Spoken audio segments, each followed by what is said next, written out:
In this video, I'm going to look at some ratio type questions that might appear in a GCSE paper. These are more, for want of a better phrase, obvious type questions where we see the ratio explicitly. This isn't a definitive list of questions, but hopefully it will give you some idea of the kinds of questions that may appear in an exam paper. In each case, pause the video and have a go at the question yourself.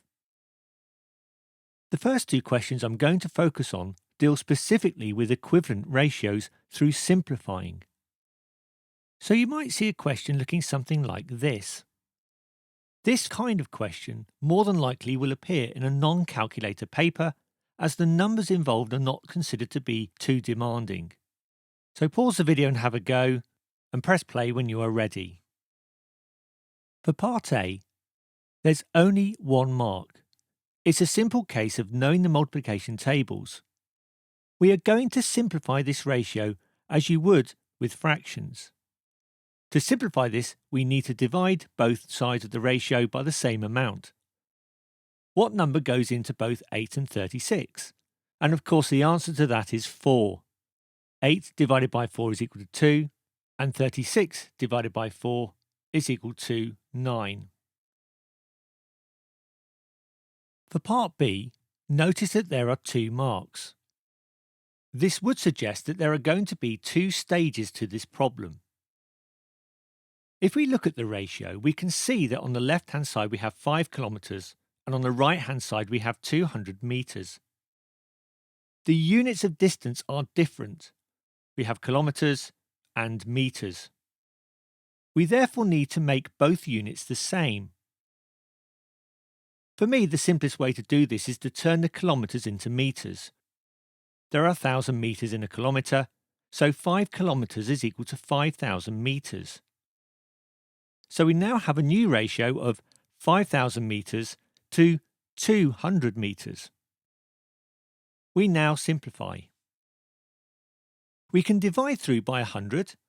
These noughts cancel out, so to speak. We are left with 50 to 2. And of course, 2 goes into both 50 and 2, so we now divide through by 2 and we are left with 25 metres to 1 metre. So that would be 1 mark for converting the units from kilometres to metres. You could, of course, converted the 200 metres into kilometres. And you get 1 mark for simplifying the ratio.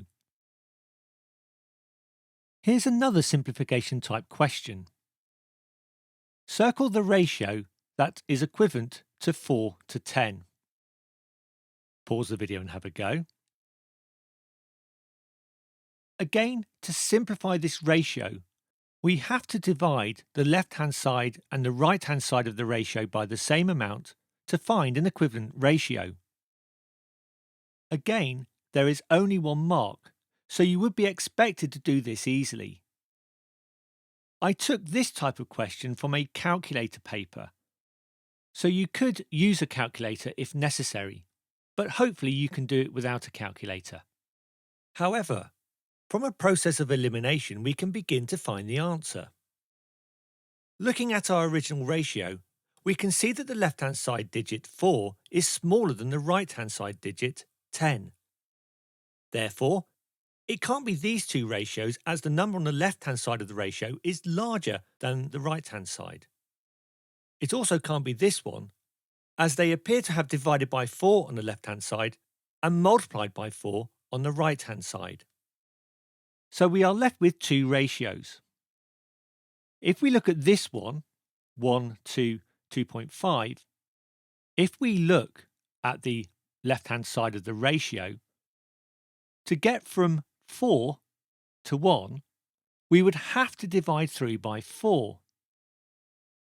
Therefore, to get the right-hand side, we would have to divide 10 by 4, which is equal to 2.5. And so there's our answer. The ratio of 4 to 10 simplifies to 1 to 2.5. Ratios can also appear in less obvious contexts. For example, look at this question. Rectangle A has a length of 7 centimetres and a width of 5 centimetres. Shape B is a square and has a length of x centimetres. The ratio of the perimeter of rectangle A to the perimeter of square B is 3 to 2. What is the value of x? Notice that there are 3 marks. So this would suggest that the answer needs to have 3 pieces of working out to get to the answer.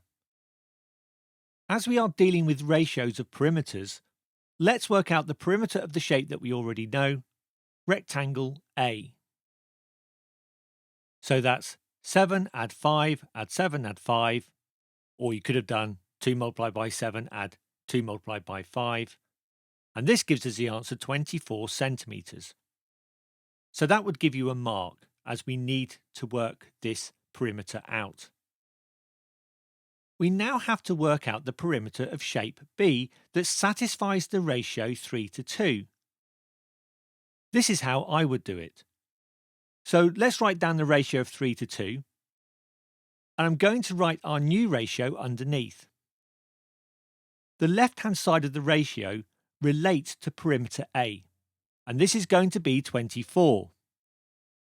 So our new ratio is going to be 24 to something. When we were simplifying, as in the previous 2 questions, we were dividing both sides by the same amount.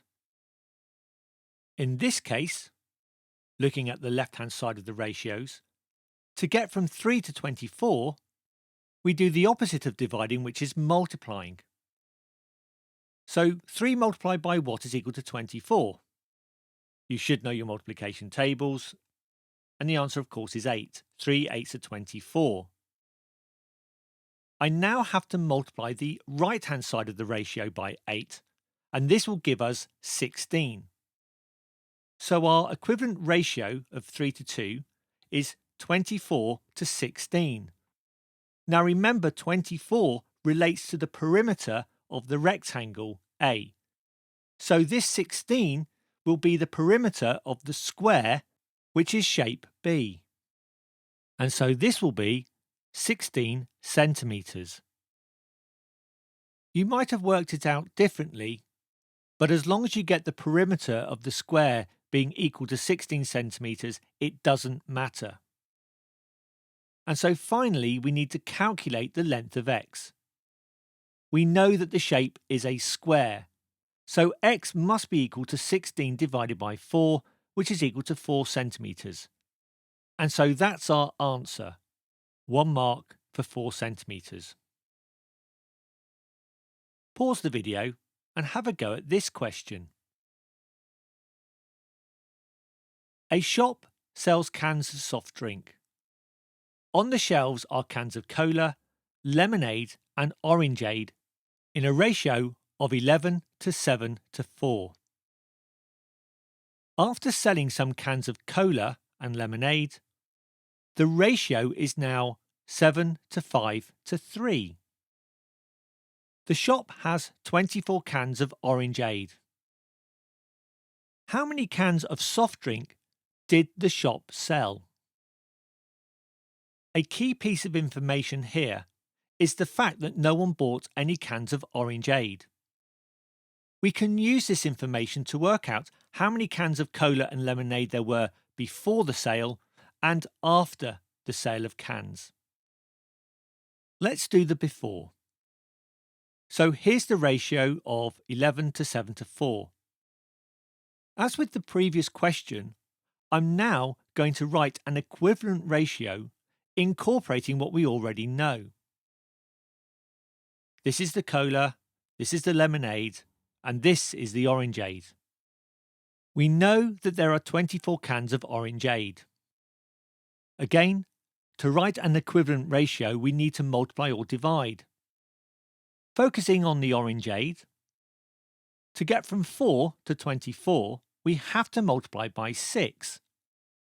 Therefore, we now have to multiply through the rest of the ratio by 6. So 11 multiplied by 6 is 66, and 7 multiplied by 6 is 42. Now let's work out how many cans of cola and lemonade there are after some cans are sold. Here's the ratio. And again, we know that there are 24 cans of orangeade. So to get from 3 to 24, we have to multiply through by 8. So to write the equivalent ratio, we have to multiply through by 8. 7 multiplied by 8 is equal to 56. 5 multiplied by 8 is equal to 40. So that's the difficult bit, and there are 2 marks for that. We now have to work out how many cans were sold to get the answer. We can see that 10 cans of cola were sold. That's 66 subtract 56, which is equal to 10. And for the lemonade, that's 42 subtract 40, which is equal to 2. So that's 2 cans of lemonade sold. So in total, 12 cans are sold. And there's our answer. I'm going to look at 2 more questions. Have a go at this one. Orange juice and lemonade are mixed in a ratio of 5 to 7 to make orangeade. Orange juice costs £1.20 per litre and lemonade costs 80p per litre. What is the cost of making 30 litres of orangeade? There are 3 marks for this question. It's slightly different to the previous questions where we could find the answer through writing down equivalent ratios. Let's have a look at the question. The recipe of orangeade is 5 parts orange juice to 7 parts lemonade. That's a total of 12 parts. 5 add 7. So if we bought 5 litres of orange juice and 7 litres of lemonade, we would have 12 litres of orangeade. So how can we use this to help us? Well, let's work out the cost of 12 litres of orangeade. So that's 5 multiplied by £1.20, which is equal to £6, and 7 multiplied by 80p, which is equal to £5.60. So that's a total of £11.60 for 12 litres of orangeade. This would mean, for 24 litres of orangeade, that would be 2 lots of £11.60, which is £23.20. But we need the cost of 6 more litres to get to 30 litres. Well, we know that half of 12 litres is 6 litres, and we've got the cost of 12 litres. So the cost of 6 litres is half the cost of 12 litres, which is £5.80. Therefore, the total cost for 30 litres will be £23.20, add £5.80, which is equal to £29. Working out the cost of 12 litres will give you 1 mark, and then there's 2 marks for working out the cost of 30 litres. You might have worked this out slightly differently, but as long as you get the right answer, that's the key thing. And here's the last question I'm going to cover in this video. So have a look. There are 3 bags, each containing a mixture of red and black balls. In bag 1, 11/25 of the balls are red. In bag 2, 41% of the balls are red. And in bag 3, the ratio of red balls to black balls is 2 to 3. Which bag has the largest proportion of red balls? Show your working. Now this is a non-calculator question, so you need to be able to do this without a calculator. So the numbers in theory should be relatively easy. But it's a classic case of do you know the relationship between fractions, percentages and ratios? Now for me, whenever I see percentages, I'm instantly thinking of that magic number 100. Remember that 41% is 41 out of 100. I'm now going to find percentage equivalents for bag 1 and bag 3. So that means writing fractions out of 100 in each case. So in bag 1, 11/25 are red balls. To find the percentage equivalent, we need to rewrite this fraction as something over 100. Well, you should know that 25 goes into 100 4 times. So we're going to multiply the top and bottom by 4, and this will give us 44 over 100. And of course, that is equal to 44%. Now, of course, we know that bag 2 is 41%, so we don't need to do anything there. And now for bag 3, the ratio of red to black balls is 2 to 3. So the fraction of red balls is 2 over 5. Remember, what this ratio is saying is that for every 5 balls, 2 are going to be red and 3 are going to be black. Therefore, if we had 5 balls, to satisfy this ratio of 2 to 3, this means that 2/5 of the balls will have to be red and 3/5 will have to be black. So we want to write 2/5 as a fraction out of 100. You need to know that 5 goes into 100 20 times. Remember, 5 multiplied by 20 is equal to 100. So we have to multiply top and bottom by 20.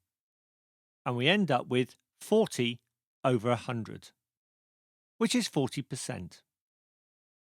You could have found equivalent fractions or equivalent ratios in order to compare the 3 bags, but for me, I find this the easiest way. But however you work it out, there are 3 marks. You would get 2 marks for working out the equivalent percentages, or fractions or ratios, and 1 mark for the final answer by saying bag 1 has the highest proportion of red balls. So there are some exam-style questions on ratio. I will be working on some other GCSE style questions in the future. Now, it has been some time since I've made any videos, as I'm doing this in my spare time, but hopefully I will get back to making videos on a regular basis, ideally 1 video per week. But that's it for now. I hope you found the video helpful. Don't forget to like and subscribe, and thank you for watching.